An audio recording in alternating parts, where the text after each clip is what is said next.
Cek. Bismillahirrahmanirrahim. Assalamualaikum warahmatullahi wabarakatuh.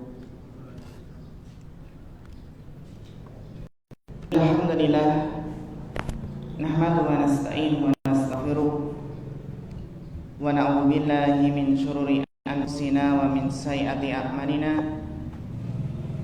Yahdihillahu fala mudilla lahu wa man yudlil fala hadiya lahu. Asyhadu an la ilaha illallah wahdahu la syarika lahu wa asyhadu anna Muhammadan abduhu wa rasuluh.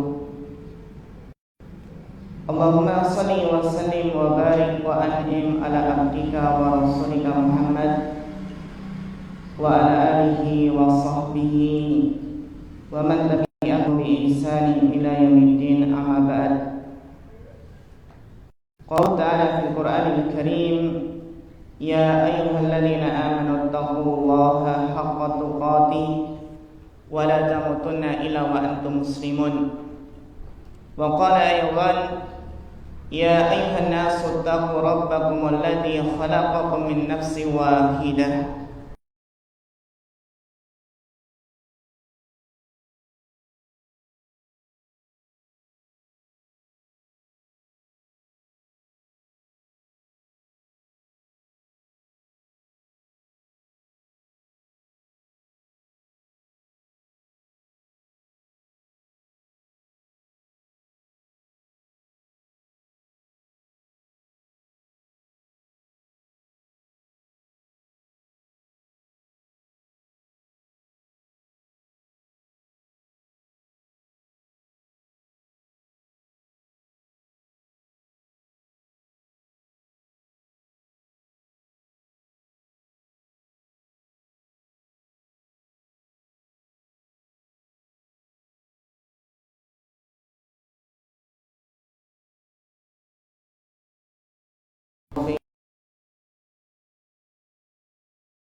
Kita kembali menghadiri kajian rutin, kajian inspirasi setiap Sabtu sore. Mudah-mudahan ilmu yang akan kita pelajari bersama diberkahi oleh Allah Subhanahu wa taala sehingga kita bisa menerapkannya dalam kehidupan kita sehari-hari. Kita berharap semoga Allah membimbing langkah kita, membimbing amalan kita berdasarkan ilmu, berdasarkan syariat Allah. Pada sore hari ini pembahasannya Masya Allah, pembahasan yang tentunya ditunggu-tunggu oleh para ikhwah dan akhwat yang tentunya ingin menikah. Setiap pemuda dan pemudi pasti ingin menikah. Ada nggak di sini yang nggak ingin menikah? Setiap insan pasti ingin menikah karena itu adalah fitrahnya. Sebagaimana Nabi Adam pun ketika di surga itu merasakan kesepian, sehingga Allah menciptakan seorang pendamping yaitu Hawa. Nah, teman-teman yang mulai merasa kesepian, segeralah menikah. Benar nggak? Oh, ini rame Ustaz, banyak teman-teman, jadi nggak kesepian. Untukmu yang ingin menikah adalah sebuah nasihat yang berkenaan tentang apa? Tentang fikih pranikah. Seseorang yang ingin menikah tentunya harus belajar fikih munakahah, harus belajar fikih nikah. Kenapa? Karena Imam Bukhari mengatakan, membawakan suatu bab dalam kitab Sahih Bukharinya, kitab Babul Ilmi Qabla Al-Qawli Wal Amal, bab ilmu terlebih dahulu sebelum berkata dan sebelum berbuat. Jadi setiap dari kita yang seluruh amalannya itu berlandaskan dengan ilmu, maka akan diberkahi oleh Allah.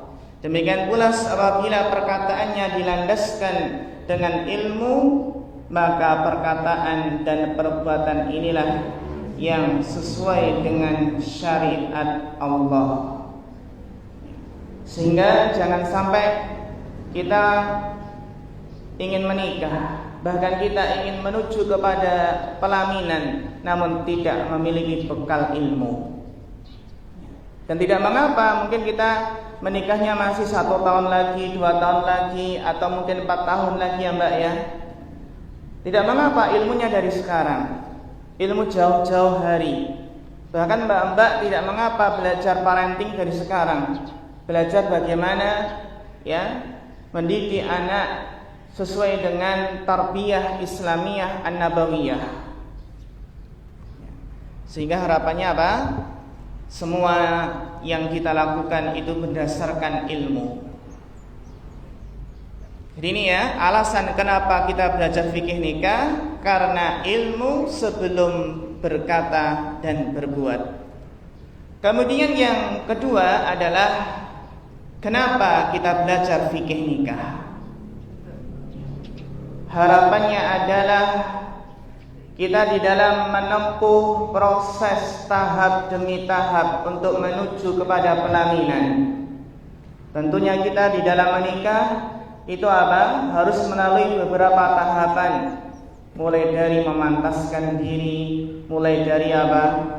Dari belajar fikih tentang mengkhitbah, bagaimana ta'aruf terlebih dahulu, bagaimana mengkhitbah, bagaimana tentang mahar, ya. Bagaimana nanti tentang rukun nikah, syarat-syarat nikah, ya. Nanti kalau ada syarat fin nikah, contohnya apa? Nanti biar gak bingung ketika seorang akhwat, seorang calon istri mensyaratkan, contohnya seperti ini. Akhi, saya mau menikah dengan akhi tapi dengan syarat nanti jangan dipoligami. Boleh gak syarat seperti itu? Boleh gak mas? Boleh? Apakah sah? Demikian pula si akhwat mensyaratkan, akhi, saya mau menikah denganmu tapi dengan syarat janganlah saya dibawa dari kampung halaman saya. Dengan syarat apa? Tetap tinggal bersama orang tua. Kira-kira bagaimana hukumnya? Sah atau tidak? Boleh atau tidak? Nah, ini akan dipelajari dalam asyurutu fin nikah. Jadi ikhwah dan akhwat yang semoga dirahmati Allah, alasan yang kedua adalah karena kita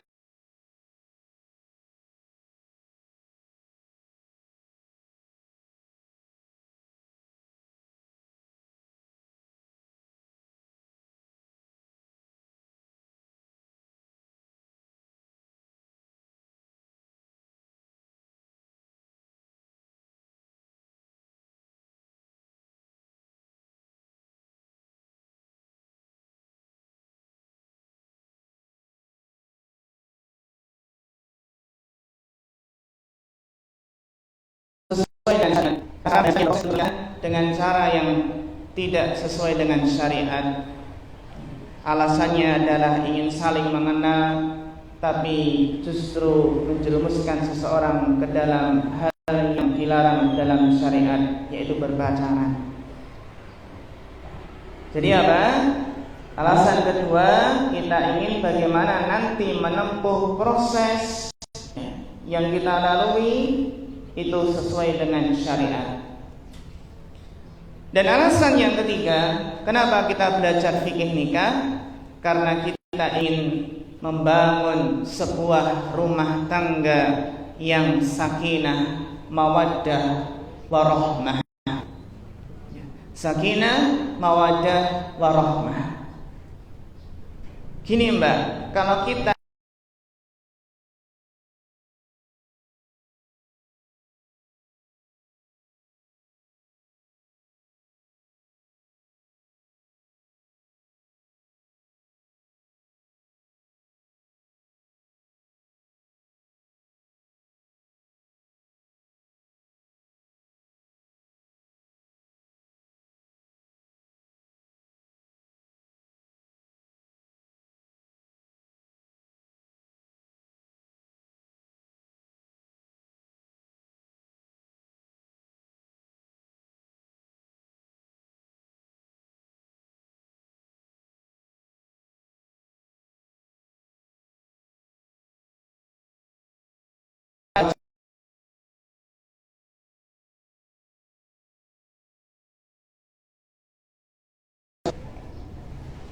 Kita belajar fikih nikah karena kita nggak ingin rumah tangga kita hancur gara-gara nggak paham ilmu agama. Ya. Betapa banyak rumah tangga yang hancur karena apa? Karena sang nahkoda, ya, suami atau penumpangnya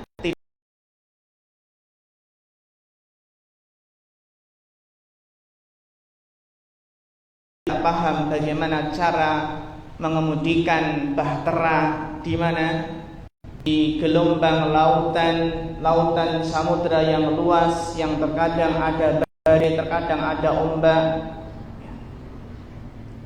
Kita berharap belajar fikih nikah, semoga pernikahan tersebut langgeng, diberkahi sampai kakek-kakek, nenek-nenek, sampai mau memisahkan.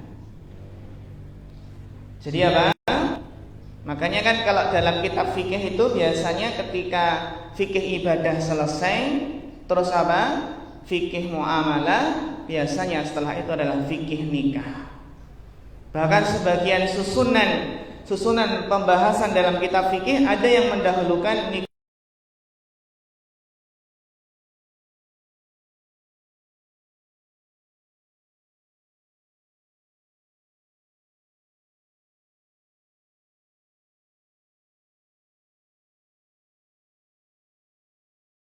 dan minum, sehingga belajar fikih muamalah, fikih jual beli contohnya. Setelah dapat penghasilan, akhirnya apa? Mampu untuk menikah. Ya. Lalu setelah itu apa? Setelah menikah, setelah punya penghasilan, menikah, kemudian muncul fikih jinayah. Yang mana apa?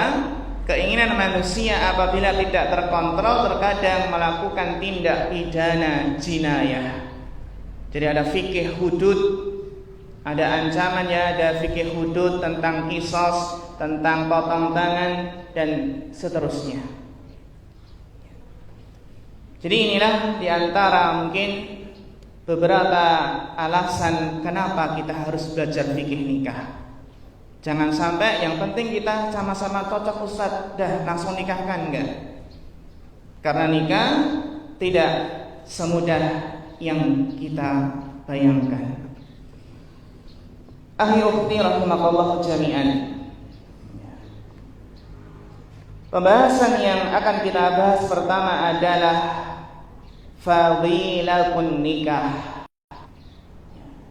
atau hikmatun nikah. Yang pertama akan kita bahas adalah tentang keutamaan menikah. Biar teman-teman ini yang sudah siap, biar mas-mas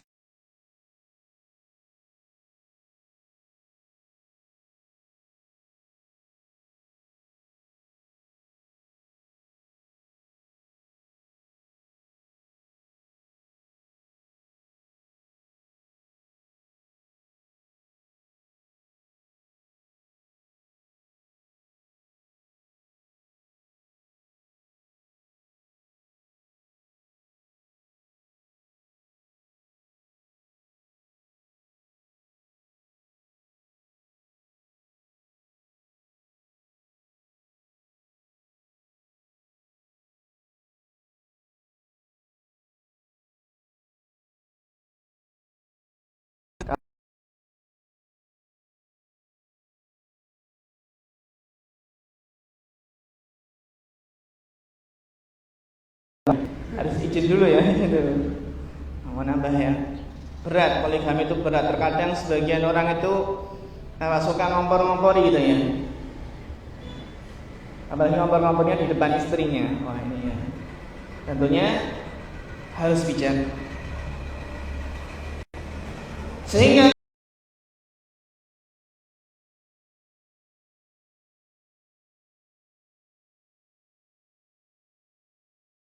ketika seorang pemuda, seorang pemudi, ketika sering merasakan kegalauan, ketika sering merasakan kegundah gulanaan, sering gelisah, merasakan kesepian, sehingga sering galau, ini pertanda apa? Dia butuh seorang pendamping. Kalau mbak-mbak mungkin membutuhkan pundak suami untuk bersandar. Kalau mas-mas apa? Nggak tahu ya, membutuhkan apa nih? Sehingga mas-mas, mbak-mbak, kalau kita sudah sebenarnya mampu, sudah siap, maka menikahlah, karena menikah akan membuat hati lebih tenang. Karena kita yakin akan firman Allah yang sering kita dengar ketika acara walimahan, ketika khutbah nikah, bahkan di mana? Di ulem ya, di surat ulem itu surat undangan nikah, sering kita baca surat Ar-Rum ayat 21. Wa min ayatihi, dan di antara tanda-tanda kebesaran, tanda-tanda kekuasaan Allah, an khalaqa lakum min anfusikum azwaja. Di antara tanda-tanda kekuasaan Allah adalah Dia Allah menciptakan untukmu istri-istri dari jenismu sendiri. Apa tujuannya? Litaskunu ilaiha, supaya kamu merasa cenderung dan tentram kepadanya. Jadi menikah adalah sebab untuk mendapatkan sakinah, mendapatkan ketentraman. Wa ja'ala bainakum mawaddah. Ini mas mbak, mawaddah wa rahmah, rasa kasih sayang. Inna fi dzalika la ayatin liqaumin yatafakkarun. Sesungguhnya dalam hal tersebut terdapat tanda-tanda ya kebesaran Allah bagi orang-orang yang berpikir. Sehingga kita merenungi di alam ini semuanya berpasang-pasangan. Allah menciptakan sesuatu berpasang-pasangan. Ini adalah tanda kebesaran Allah. Ada matahari, ada bulan, ada siang malam, langit bumi, ada laki-laki wanita. Ini semua adalah tanda-tanda kebesaran Allah. Tentunya bagi orang yang mau berpikir, mau merenungi. Al-Imam Al-Mawardi dalam kitab An-Nukat wal Uyun qala, beliau menjelaskan bahwasannya mereka itu akan begitu tenang ketika berada di samping pendampingnya. Jadi mas, mbak, kalau sudah nikah, mas-mas ketika kerja di luar, kerja keras di luar dengan penuh aktivitas, banyak pekerjaan yang numpuk ya. Ketika sampai rumah, maka mas-mas yang kerja di luar ini akan mendapatkan ketenangan. Apalagi ketika kerja, yang bukakan pintu siapa? Istri tercinta. Ditambah anak tercintanya langsung apa? Langsung menyambut dengan apa? Dengan lari-lari, ayah datang gitu ya. Langsung seketika apa mas? Langsung seketika rasa capek tersebut hilang. Jadi kata Imam Al-Mawardi, ya, orang yang menikah itu akan merasa tenang ketika di samping pendamping. Karena Allah telah memberikan pada nikah itu apa? Ketentraman yang mungkin tidak didapati pada hal yang lainnya. Ini yang pertama. Menikah akan menjadikan seseorang lebih tenang dan tentram. Berikutnya, yang mudah-mudahan ini memotivasi ya. Nanti langsung pulang, langsung apa? Minta izin pada Bapak Ibu ya. Masya Allah. Ya, yang kedua adalah bahwasannya an-nikahu yajlibur rizq. Bahwasannya menikah itu yaftahu abwabar rizq, Menikah itu membuka pintu rizki.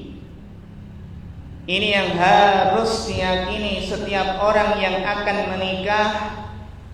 Merasa belum siap, merasa belum mapan, karena terkadang seseorang itu melihat kemapanan dengan melihat apa?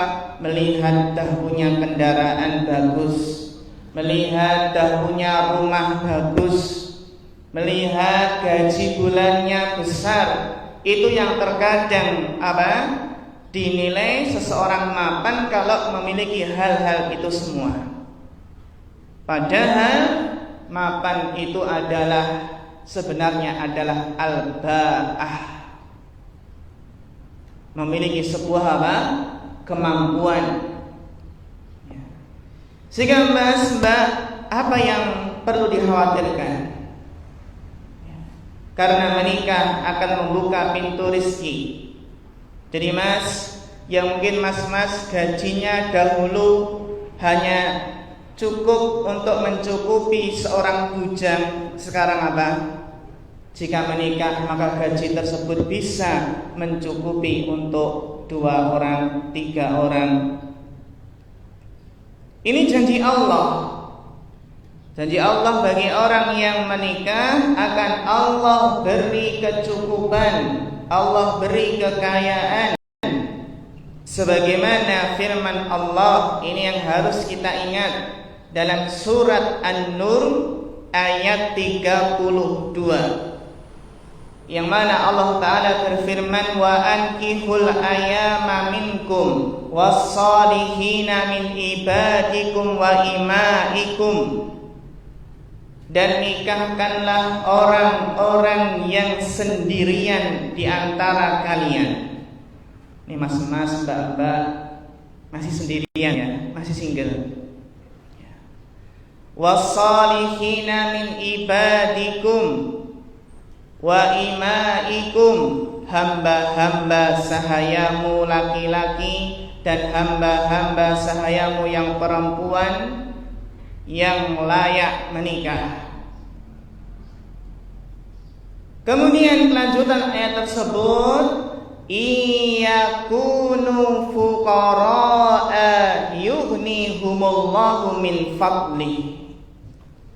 Jika mereka fuqara, jika mereka fakir, jika mereka miskin, yughnihumullah, maka Allah akan memampukan mereka dengan karunia-Nya. Maka Allah akan memberi kecukupan kepada mereka dengan karunia-Nya. Wallahu wasi'un alim. Dan Allah itu maha luas pemberiannya, lagi maha mengetahui. Kenapa menikah itu menjadikan seseorang nanti akan Allah beri kecukupan, Allah beri kekayaan, membuka pintu rizki? Karena nikah adalah sebuah ketaatan.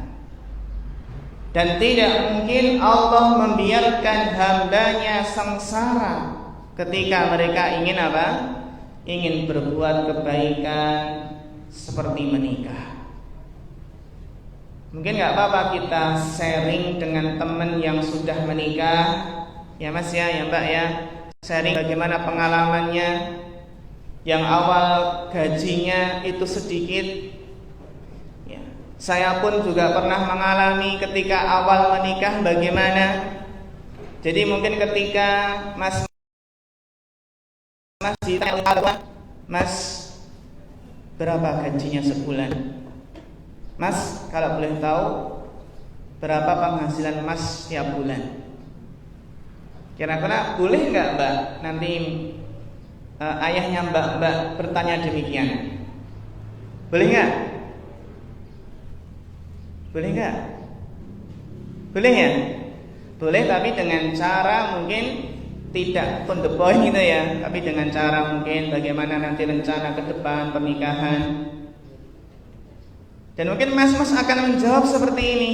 Mungkin menjawab ya, ketika seseorang itu terkadang seorang akhwat itu dulu pernah ya ketika ta'aruf itu ada seorang akhwat yang mencantumkan yang penting berpenghasilan. Pilih mana?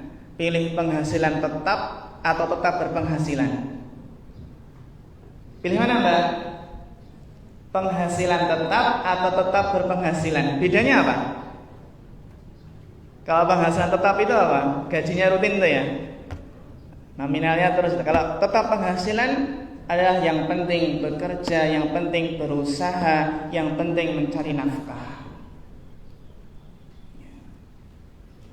Jadi ini yang kita yakini, bahwasannya jika seseorang itu fakir atau miskin, maka Allah akan mencukupkan rizkinya.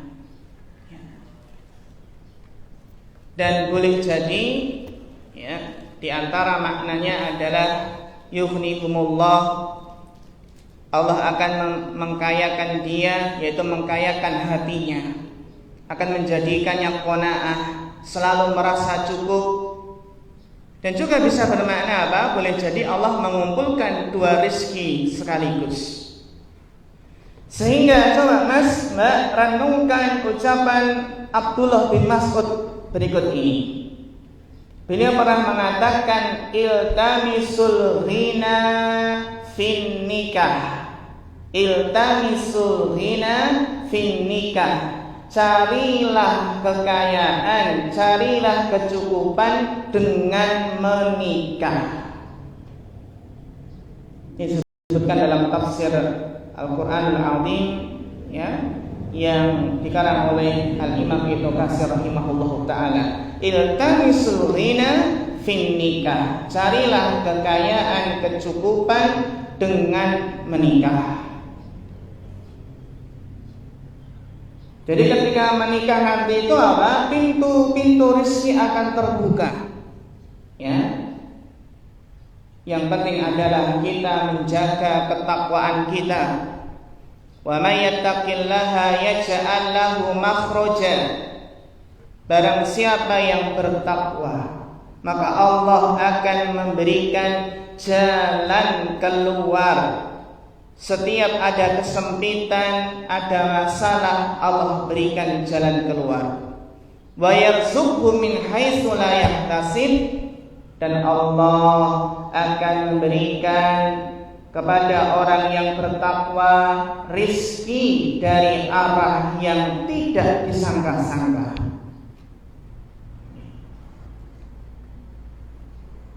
Yang penting apa Mbak, Mas? Niat dalam menikah. Kalau niatnya baik, niatnya lurus, yakin Allah pasti tolong. Karena kata Rasulullah SAW, salasun haqqun 'alallahi 'aunuhum. Ada 3 golongan yang pasti Allah bantu, yang pasti Allah tolong. Di antara 3 golongan tersebut adalah an-nakihul ladzi yuridul afaf.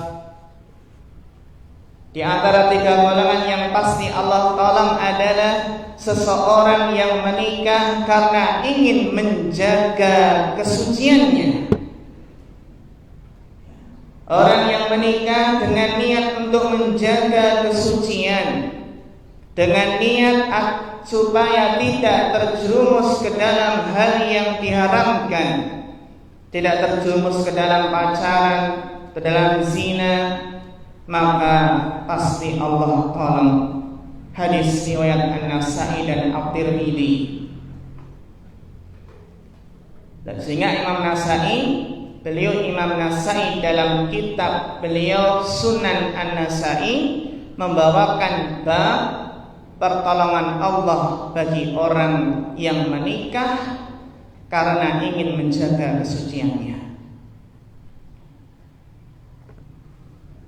Jadi di antara tujuan menikah ya, niat yang lurus ini ya, menikah ingin menjaga kesucian, ingin agar lebih menundukkan pandangan. Sehingga keutamaan yang ketiga, keutamaan ketiga, bahwasannya menikah itu lebih menjaga kemaluan dan menundukkan pandangan. Menikah lebih menjaga kemaluan dan menundukkan pandangan.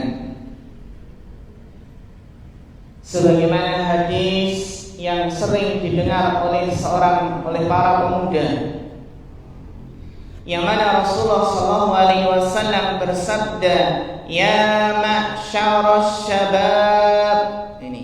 Ini yang disuruh siapa, Mas? Mbak. Wahai para pemuda, wahai para pemudi, ya ma'syaras syabab, man istata'a minkumul ba'ah. Barang siapa yang memiliki ba'ah, memiliki kemampuan, maka falyatazawwaj, maka hendaklah menikah. Apa Mas makna ba'ah di sini? Apa Mas? Ada yang sudah tahu, pernah mendengar penjelasan makna ba'ah di sini? Mampu dari mampu apa?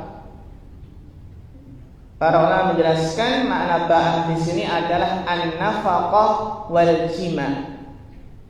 Mampu apa? Memberikan nafkah, dan mampu tentunya apa? Melaksanakan kewajiban suami istri.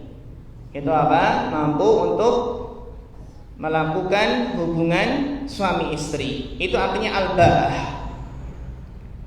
Jadi yang penting bisa apa? Yang penting bisa mampu untuk memberikan nafkah. Tentunya nafkah yang layak, nafkah yang apa?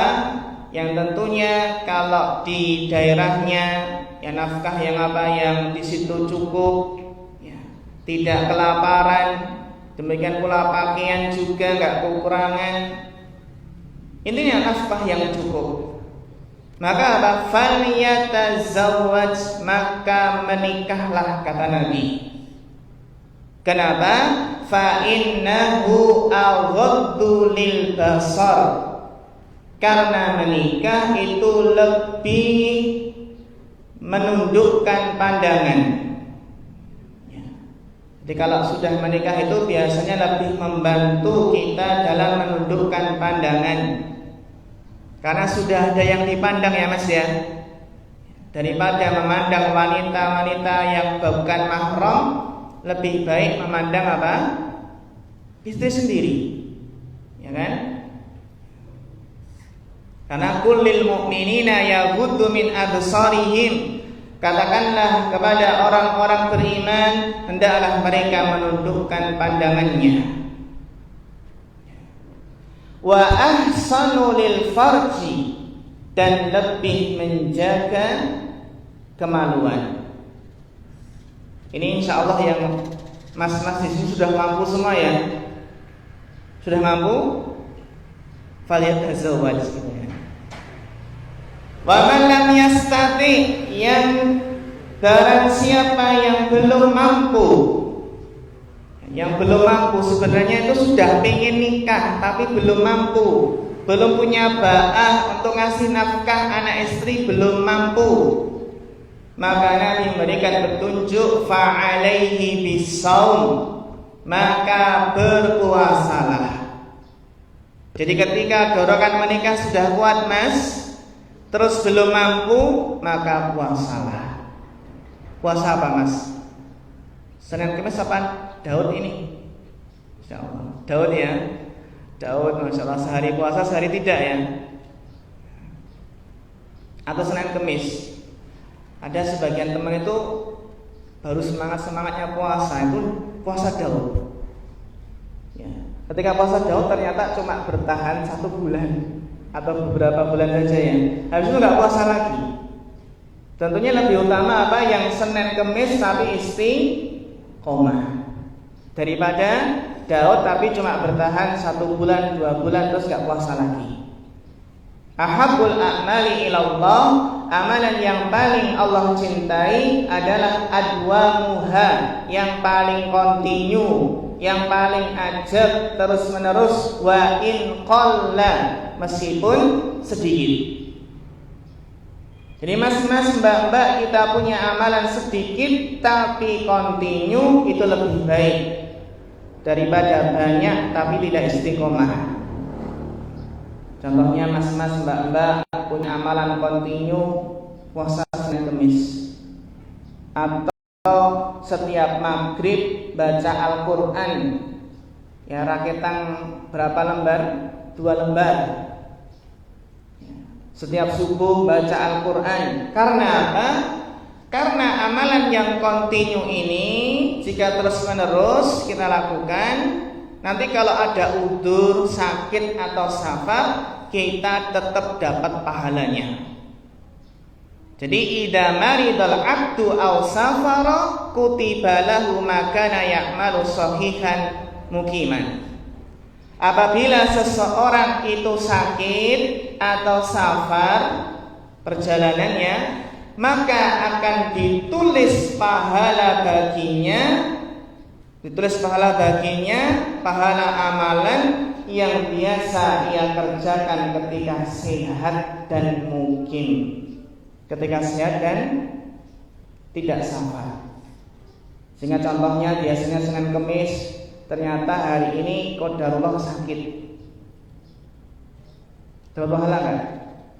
Tetap dapat pahala Senin Kemis.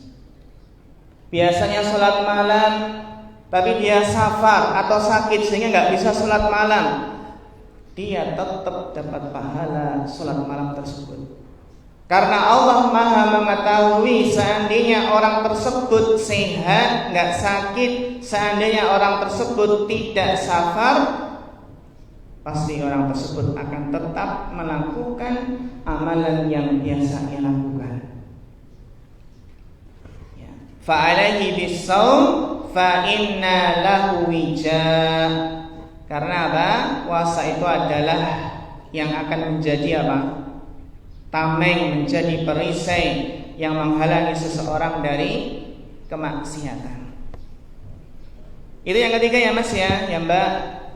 Keutamaan menikah adalah lebih membantu seseorang untuk menundukkan pandangan dan menjaga kemaluan. Yang keempat adalah ikmalu nisfid din. Yang keempat adalah menyempurnakan separuh agama. Terkadang mas-mas kita tanya, mas, kapan mas menyempurnakan separuh agamanya? Kapan mbak menyempurnakan separuh agamanya? Sebagaimana sebuah hadis yang diriwayatkan oleh Anas bin Malik radhiyallahu anhu, Rasulullah sallallahu alaihi wasallam bersabda, "Idza tazawwajal 'abdu faqad kammala nisfad din."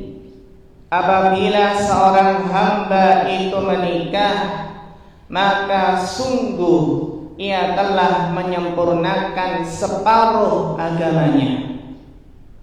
Telah menyempurnakan separuh agamanya.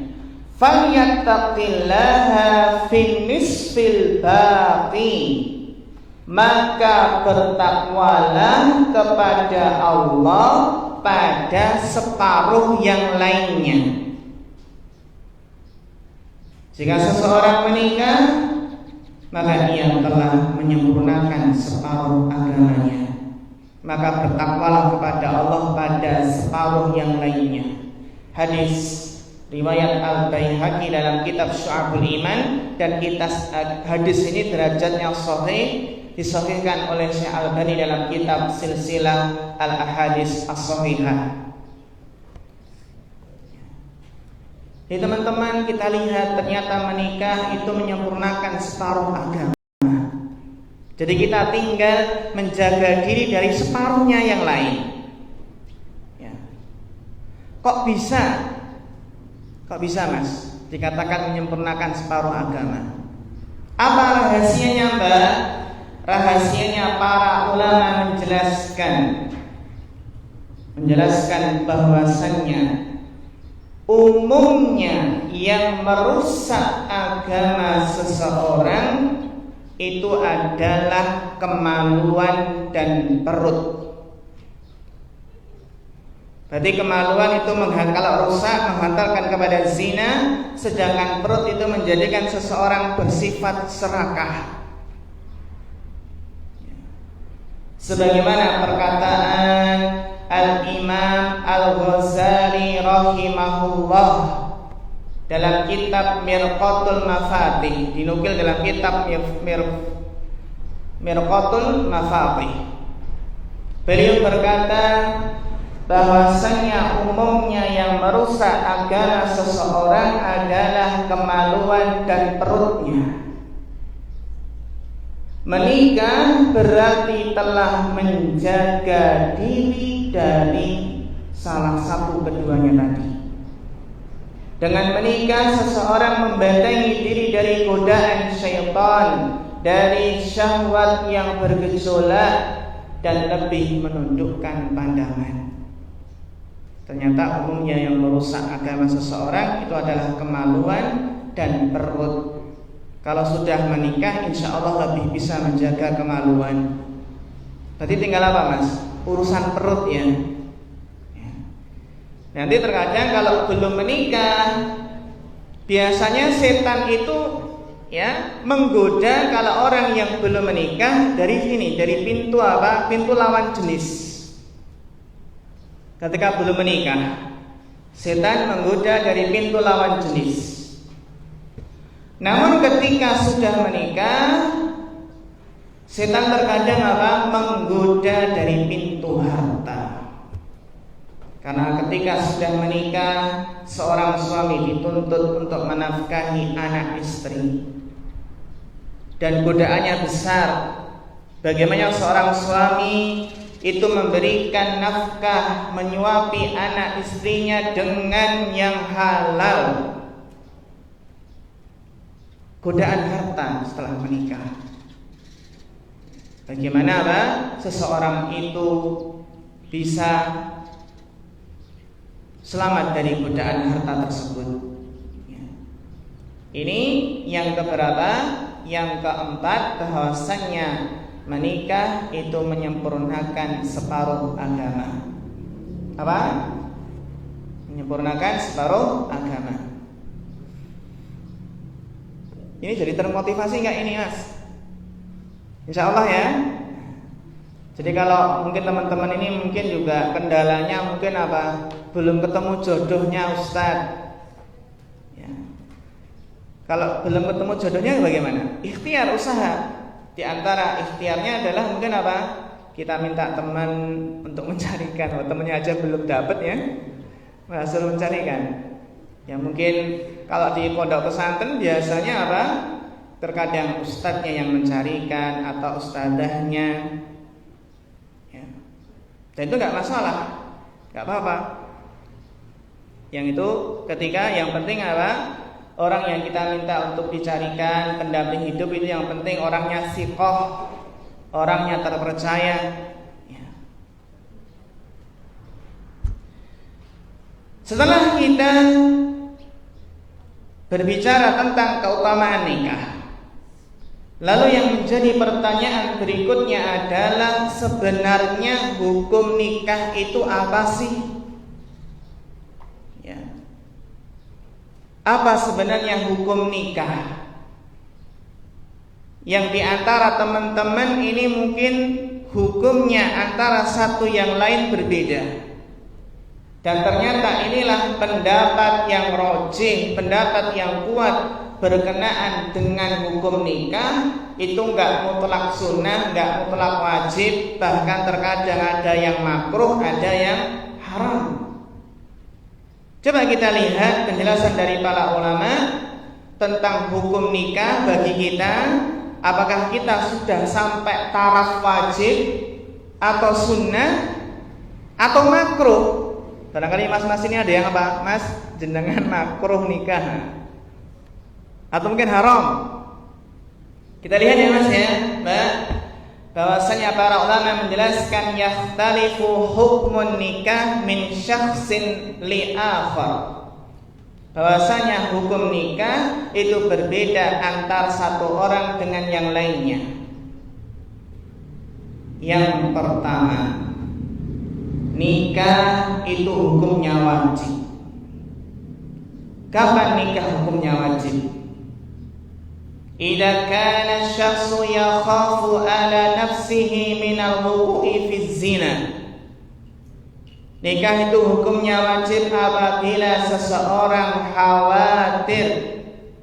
khawatir terhadap dirinya akan terjatuh ke dalam zina. Wa kana qadiran ala takalifiz zawaji wa nafaqatihi, dan dia sudah mampu menikah. Jadi seseorang itu menikah baginya hukumnya wajib jika sudah mampu untuk menikah dan khawatir terjatuh ke dalam zina. Mungkin ini bahaya Ustaz, kalau saya nggak segera menikah saya khawatir nanti akan terjatuh ke dalam zina. Maka hukumnya wajib. Kenapa? Li'anna az-zawaj tariqu ikhfafihi, karena menikah itu jalan untuk memelihara kehormatannya.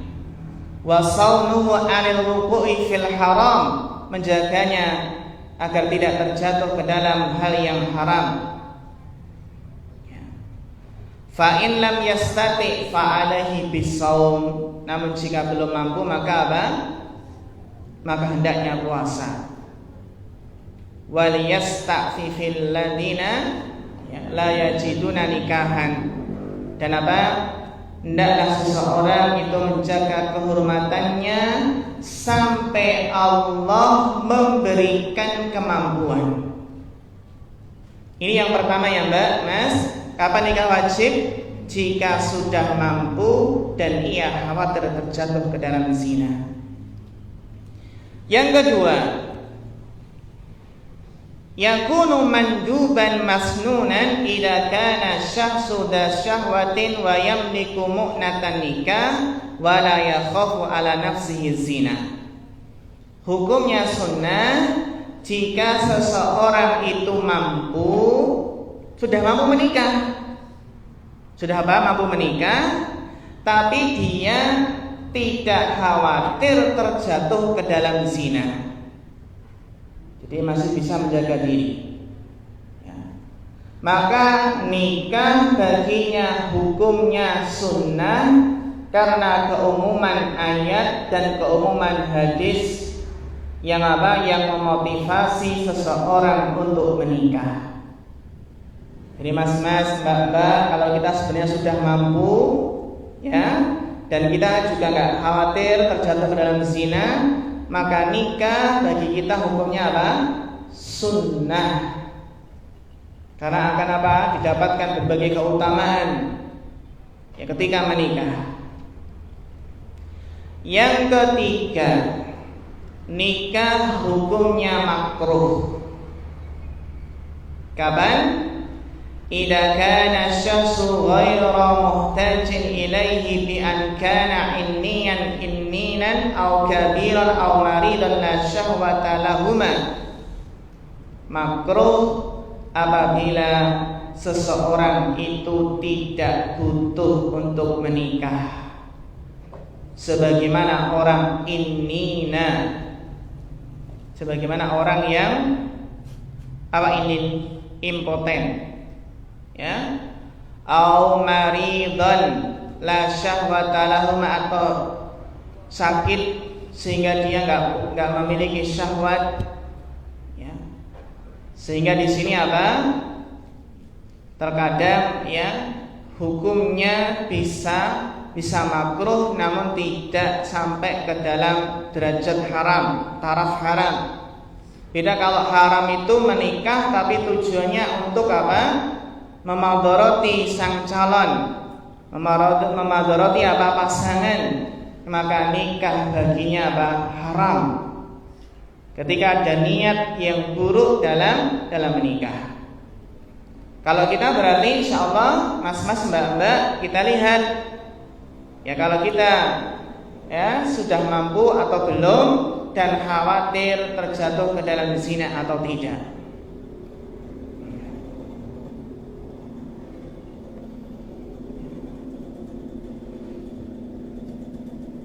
Akhirul rahimakumullah jami'an.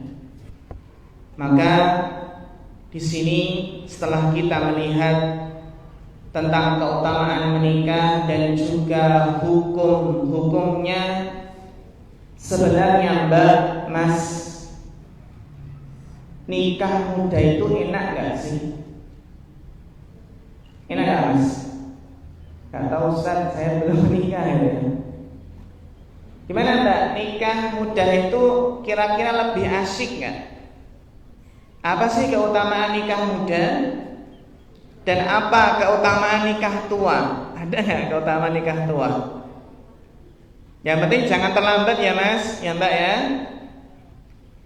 Ternyata nikah muda itu lebih asyik jika dia muda tapi sudah siap mental dan fisiknya, sudah siap ilmunya, sudah dewasa.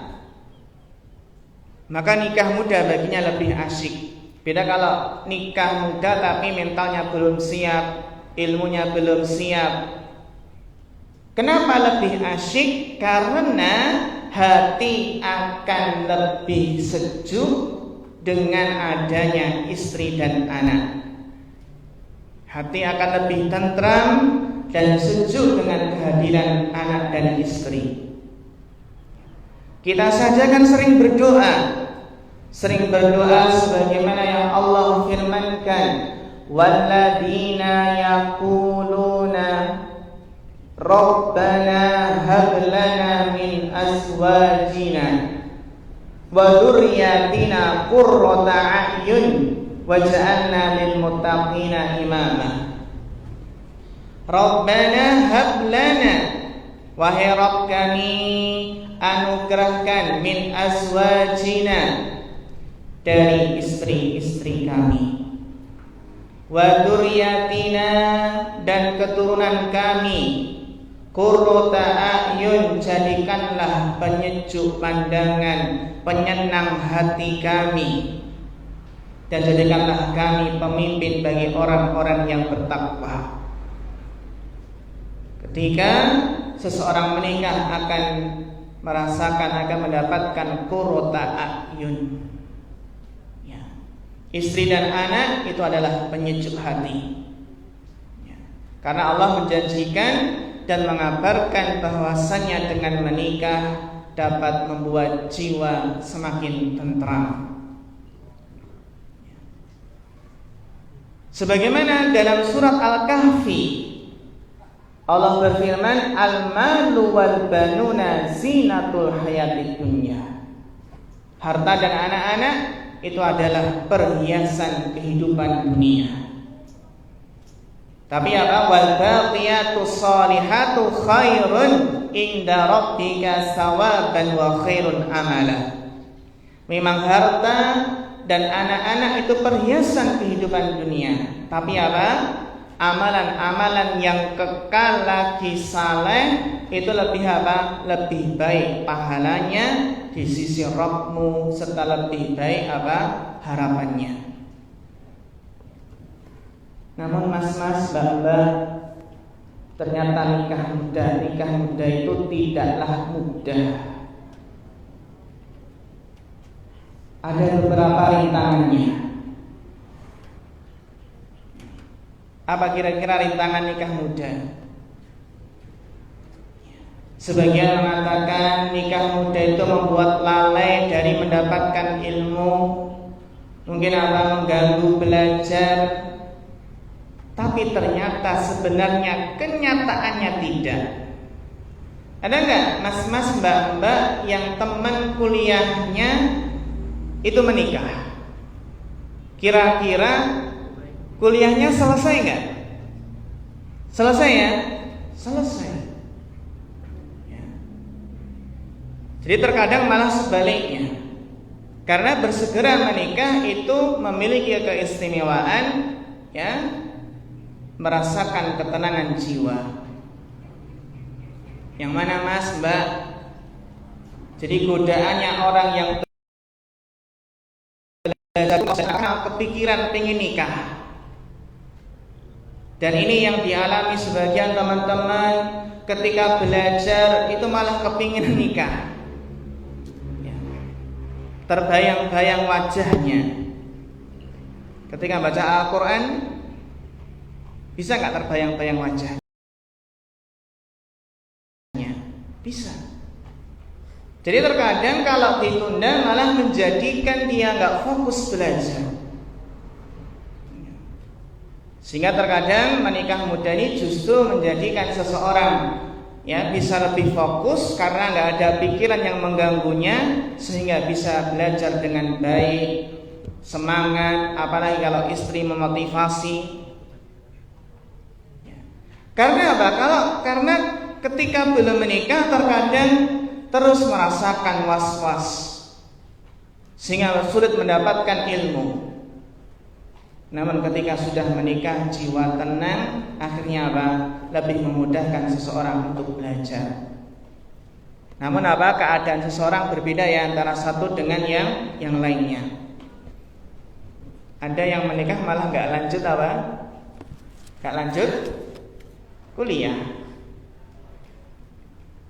Ya, ini ada dari panitia. Ya, masuk sesi tanya jawab. Insya Allah materinya kita lanjutkan untuk minggu depan. Oke, monggo. Tafadhol, kita silahkan dari teman-teman, dari ikhwah dan akhwat, barangkali ada pertanyaan bisa langsung dan bisa ditulis. Tafadhol, barakallahu fikum.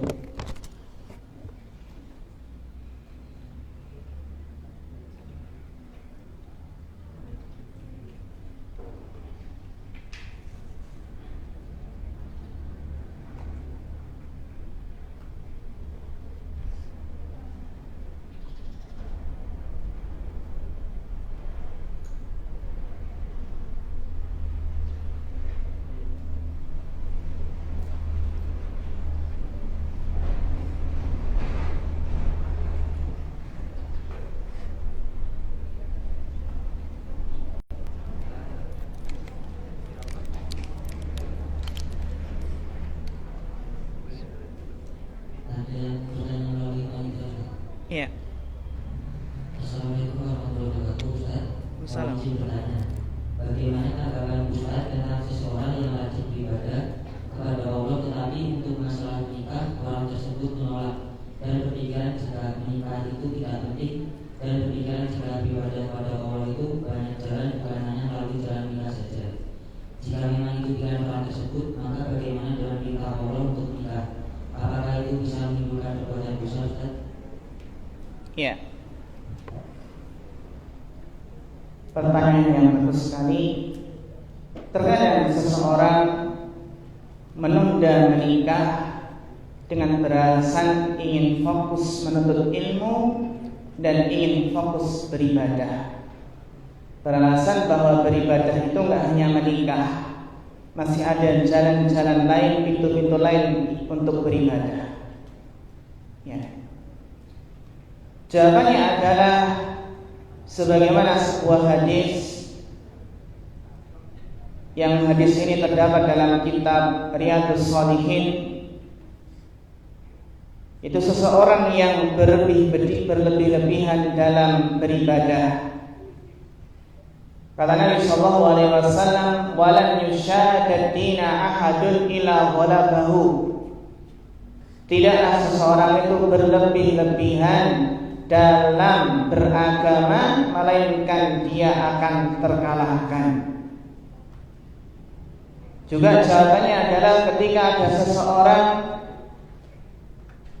tanya bagaimana ibadah Rasulullah, ya, sehingga tiga orang tersebut yang satu mengatakan saya akan sholat malam terus, semalam suntuk gak tidur. Yang satunya lagi mengatakan saya akan puasa terus nggak akan pernah berbuka. Maksudnya apa? Puasa terus setiap hari. Dan yang satunya mengatakan saya akan beribadah terus dan nggak akan menikah, karena menurutnya nikah mengganggu ibadah. Maka Nabi SAW bersabda, "Man raghiba an sunnati falaysa minni." Barang siapa yang membenci, tidak suka terhadap sunnahku, maka dia bukanlah golonganku. Sehingga menikah adalah sunnahnya para nabi, jalan hidupnya para nabi, itu menikah. Sehingga tidaklah dibenarkan alasan seseorang nggak mau menikah karena ingin fokus ibadah. Apalagi jalan ini ditempuh oleh para rohib, para pendeta-pendeta Nasrani, yang mereka rohbaniyah ya. Mereka tidak menikah dan menurut mereka ingin fokus beribadah. Sehingga hal ini tidaklah dibenarkan dalam syariat ketika seseorang tidak mau menikah karena ingin fokus beribadah. Karena apa? Karena itu termasuk membenci sunnah Nabi. Berbeda kalau dia itu sekedar menunda ibadah, menunda nikah karena ingin fokus belajar, fokus menuntut ilmu. Dan dia belum ada keinginan kuat untuk menikah, tidak khawatir terjerumus ke dalam zina. Dia ingin fokus dulu belajar, biar ilmunya lebih maslahat untuk umat. Tapi kalau seperti ini nanti akan seperti Imam Nawawi. Imam Nawawi, pengarang kitab Riyadhus Shalihin, pengarang kitab Arba'in Nawawiyah, beliau sampai akhir hayat 40 tahun sampai meninggal belum menikah. Satu lagi ulama yang belum sempat menikah adalah Imam atau Syekhul Islam Ibnu Taimiyah. Itu juga juga belum menikah sampai akhir hayat. Dan juga satu lagi Imam Ahmad bin Hambal, beliau baru menikah usia berapa? 40 tahun baru menikah. Pertanyaannya, lah antum apakah sama seperti Imam Nawawi, Syekhul Islam Ibnu Taimiyah, terus Imam Ahmad? Jadi maslahatnya itu mana? Maslahatnya untuk umat gitu ya. Jika dibandingkan dengan para imam ini, ya, ketika mereka fokus ya untuk umat, ya, sehingga mereka tidak sempat untuk menikah. Terus tadi poin pertanyaan terakhir tadi apa? Yang baris terakhir tadi, apakah itu bisa menimbulkan perbuatan dosa? Iya, apakah bisa menimbulkan perbuatan dosa? Ya tadi, ketika dia membenci pernikahan, ketika dia menunda, tidak ada sebabnya, namun karena suatu maslahat, karena ada ilmu yang ingin ia raih untuk maslahat umat, maka tidak masalah, tidak mengapa untuk menunda. Namun yang tidak dibenarkan adalah ketika dia tidak mau menikah, ya. Wallahu ta'ala alam bishawab. Ada lagi yang mau bertanya? Ya, silahkan.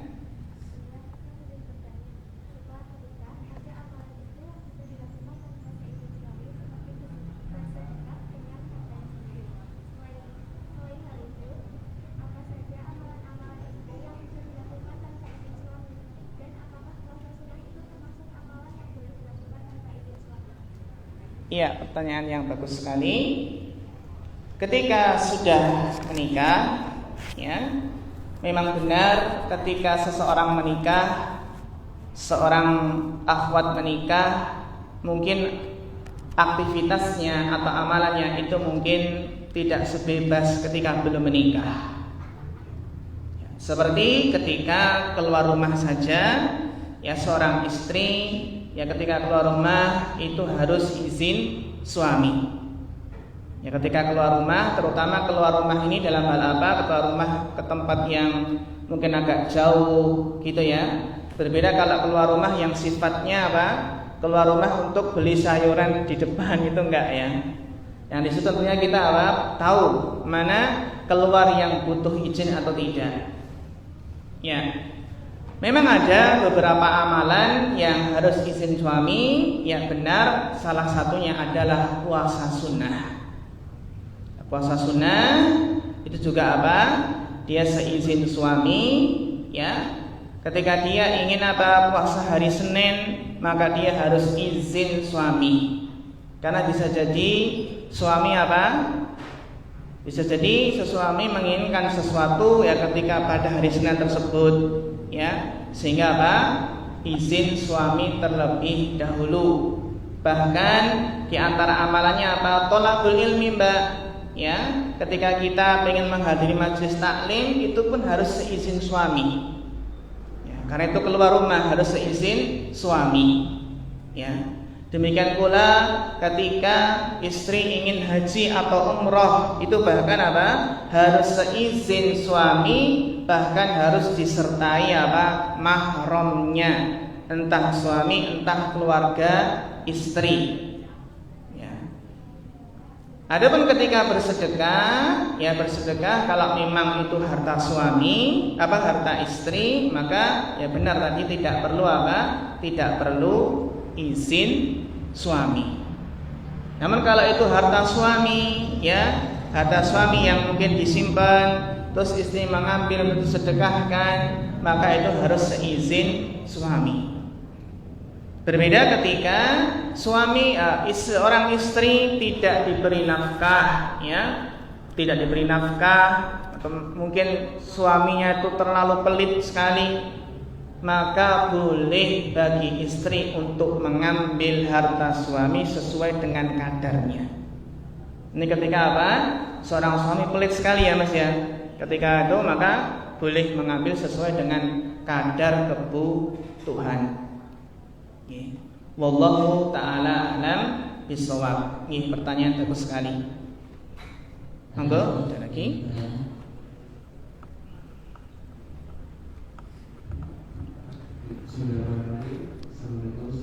Assalamualaikum warahmatullahi wabarakatuh. Amin. Ini sebenarnya terkait masalah menikah ini, bagaimana ketika ada soal atau mungkin langsung sama ke anak pribadi, untuk keinginan menikah itu sudah ada, cuma kan saya juga punya cita-cita terus meneruskan pendidikan kita sampai jenjang yang lebih tinggi, sampai sekarang lagi S1 terus sudah keinginan buat melanjutkan pendidikan S2. Nah, ada kekhawatiran kalau misal menikah itu nanti tidak cuma menghambat belajar gitu. Karena ketika menikah itu sudah harus ada tanggungan istri, terus cari nafkah, kerja segala macam, dan tidak fokus belajar lagi tidak maksimal. Mungkin bisa dijelaskan solusinya baik seperti itu. Iya. Ya, Masya Allah pertanyaan yang bagus sekali. Sebenarnya ada keinginan menikah ya. Dari pertanyaan Mas tadi, dalam hal ini memang secara asal ini kembali kepada pribadi kita masing-masing. Yang pertama, jika mampu maka al-jam'u aula. Ini yang pertama. Jika mampu menggabungkan antara kuliah, melanjutkan kuliah ke S2 dan menikah, ya, maka itu lebih utama. Karena al-jam'u aula min tarjih. Itu lebih utama. Dan kita mungkin tidak perlu khawatir nanti kalau menikah nanti bagaimana Ustadz, nanti bisa nggak memberikan nafkah ke istri dan juga bayar biaya kuliah. pengalaman saya dulu ketika menikah juga ya ketika menempuh S2. Ya, ketika menempuh S2. Justru ketika menikah justru saya lebih termotivasi untuk segera menyelesaikan tesis. Karena dimotivasi oleh istri, dimotivasi oleh mertua, ya. Sehingga akhirnya malah urusan-urusan yang mungkin mencuci baju, mungkin setrika, yang lainnya kan sudah dihandle istri. Maka bisa fokus Bisa fokus untuk ya merampungkan tesis. Jadi kita jangan sampai ada anggapan, jangan sampai kekhawatiran nanti nanti ketika menikah ya nanti nggak bisa untuk menafkahi istri atau membiayai biaya kuliah. Justru kita yakin tadi ketika menikah akan membuka pintu-pintu rezeki. Dan benar alhamdulillah ketika menikah itu pintu rezeki ada sehingga bisa menafkahi istri, bisa bayar kuliah sampai selesai. Namun kalau kita belum butuh untuk menikah, dalam artian juga dorongan kuat itu belum ada ya. Maka saran kita fokus belajar sampai S2. Baru menikah. Jadi kita seandainya masih santai itu ya, maksudnya nggak khawatir terjatuh ke dalam zina, nggak terlalu kepikiran lawan jenis, maka fokus nggak masalah. Fokus supaya dapat ilmu yang maksimal, nanti bermanfaat bagi umat. Itu terlebih kalau kita melihat umur kita masih relatif muda, kan gitu. Ya, seperti itu. Namun keadaan yang berikutnya ketika kita itu justru nggak fokus belajar, melanjutkan nggak fokus, maka lebih baik menikah. Sehingga yang lebih tahu dengan jawaban tadi adalah mungkin juga kondisi kita masing-masing itu berbeda ya, meskipun tadi al-jam'u aula ya, menggabungkan itu lebih utama dan kita nggak boleh khawatir nanti nggak bisa menggabungkan keduanya karena memang syaitan itu demikian, menakut-nakuti dengan kefakiran ya. Namun kalau Mas ingin fokus Mas, fokus biar nanti maksimal itu juga bagus karena dia mungkin belum terlalu untuk membutuhkannya. Wallahu ta'ala alam. Bisa ini ya, bisa diterima ya. Ya, barakallahu fikum. Pertanyaan terakhir Ustaz. Ya. Ini ada yang bertanya melalui WA. Assalamualaikum Ustaz, izin bertanya. Waalaikumsalam warahmatullahi wabarakatuh. Lebih baik istri kerja atau di rumah? Iya, lebih baik istri kerja atau di rumah. Ya tergantung.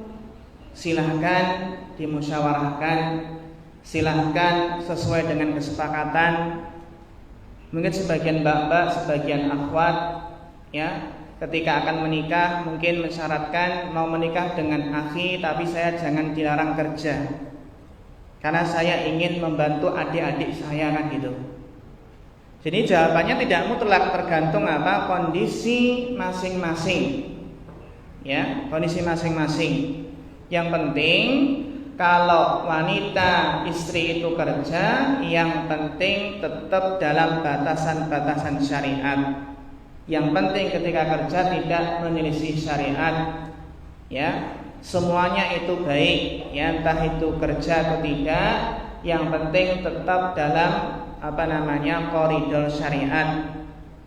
Namun jika suami itu sudah mampu, ya sudah dalam artian mampu, kemudian mencukupi kebutuhan istri bahkan lebih, ya maka maka mungkin kalau istri lebih fokus dalam mengurus rumah tangga, mengurus anak, mungkin itu lebih baik. Ya ketika semuanya sudah tercukupi, bahkan lebih, bahkan istri juga dikasih sama suami untuk memberikan kepada keluarga istri, ya. Karena Karena memang ya urusan rumah tangga itu kan ya butuh fokus gitu ya. Sehingga Ya jawabannya Jawabannya adalah tergantung keadaan kita masing-masing. Tapi kalau sudah kecukupan, sudah cukup, maka apa? Mungkin fokus mengurus rumah tangga itu baik, namun juga ingin bekerja itu juga bagus, terutama bekerja dalam hal yang maslahat umat, yang mengajar ya, atau yang lainnya yang itu bermanfaat bagi umat. Namun istri juga jangan khawatir ketika seandainya enggak bekerja, yakin bahwasanya apa? Rizkinya itu sudah digabung dengan suami itu ya. Rizkinya itu lewat apa? Lewat suami. Meskipun ia enggak bekerja, tapi yakin rizkinya itu apa? Lewat suami. Gitu ya. Wallahu ta'ala bishawab. Masya Allah, terima kasih kepada Pak Beni yang telah menyediakan tausiahnya. Semoga